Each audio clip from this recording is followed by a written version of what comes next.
বর্তমানে দেখতে পাচ্ছি কিছু কিছু হুজুরদের মধ্যে শুধু ক্ষমতা ক্ষমতা ক্ষমতা। এই ক্ষমতা পাওয়ার জন্য যে কোনো মানুষের সঙ্গে এরা বন্ধুত্ব করতে রাজি। এই কথাগুলো যে শুধুমাত্র আমি বলতেছি ব্যাপারটা এরকম না, অনেকেই বর্তমানে বলতেছে। ক্ষমতা পাওয়ার জন্য কিছু কিছু হুজুরেরা এরা এদের যা মন চায় এরা তা করতে পারে।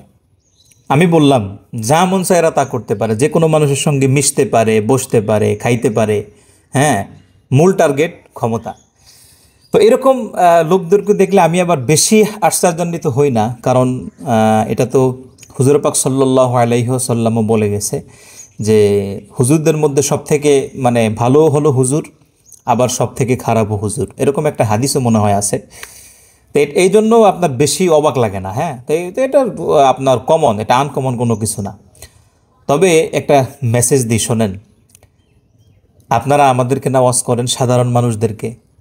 আপনারা যদি নিজেরা এই সব করেন, নিজেরা যদি এই সমস্ত কাজ করেন, তাহলে সাধারণ মানুষ যারা তারা কি করবে? এখনও পর্যন্ত আমি বলি, এখনও পর্যন্ত সাধারণ মানুষ বসে আছে যে দেশের হুজুরেরা কখন এক হবে। এটা সাধারণ মানুষ এখনও পর্যন্ত এই চিন্তা করে বসে আছে। কিন্তু দেখা যায় একটু ক্ষমতা পাওয়ার লোভে, হ্যাঁ, যার সঙ্গে মিশা যায় না তার সঙ্গে মিশতেছে, আবার যার সঙ্গে সেরকম কোনো দ্বন্দ্ব নাই, কোনো সমস্যা নাই, সামান্য সমস্যা থাকতে পারে এদিক সেদিক, এটা নিয়ে কে বড় করে দেখে দলগুলোকে আলাদা করে দিচ্ছে। এজন্য খুব সাবধান থাকতে হবে ভাই, খুব সাবধান থাকতে হবে। হ্যাঁ, একটা জিনিস হলো যে কোনো ব্যক্তি যদি জেগে থাকে তাহলে এই ব্যক্তিটাকে মনে করেন ডাক দিলে চলে আসবে, এটাই বাস্তবতা। যদি ঘুমায় থাকে একটু দেরি হবে।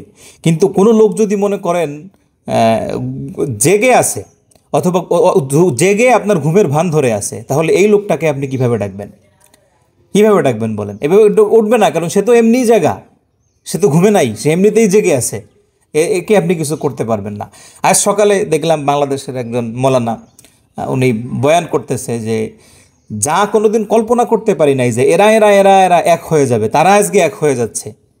কিন্তু যাদের সবার আগে থাকার কথা তারা আজকে পৃথক হয়ে যাচ্ছে। হ্যাঁ, একটা মুসিবত। তো জানি না আসলে কি হবে, একমাত্র আল্লাহ রাব্বুল আলামিন ভালো জানে।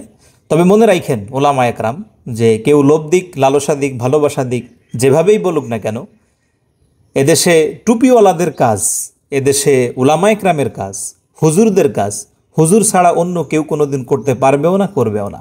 আমার এই কথাটা মনে রাখেন।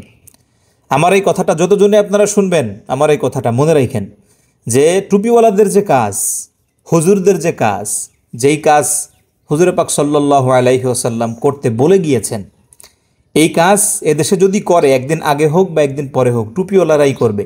টুপিওয়ালারা ছাড়া অন্য কেউ করবে না, করতে পারবে না, সম্ভব না।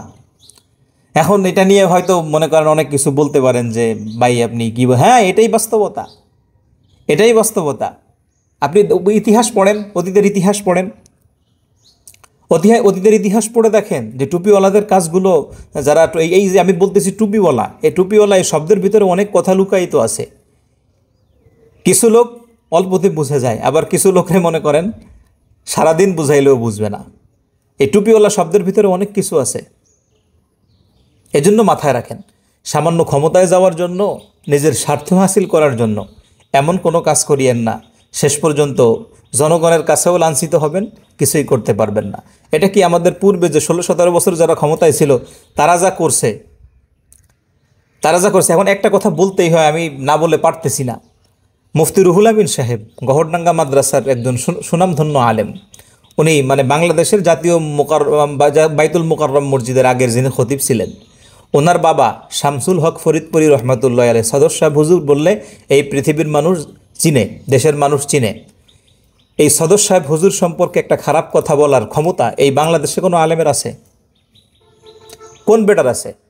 কারো নাই। না সুন্নিদের ভিতর থেকে আছে, না ওহাবিদের ভিতর থেকে আছে, কওমের ভিতর থেকে আছে, না আলী আলাদা খারাপ বলতে পারবে, কেউ বলতে পারবে না। কিন্তু তার ছেলে, দেখছেন, মিলাই দেখছেন।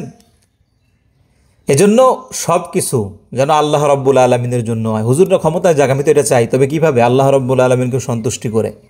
রাগ করিয়েন না।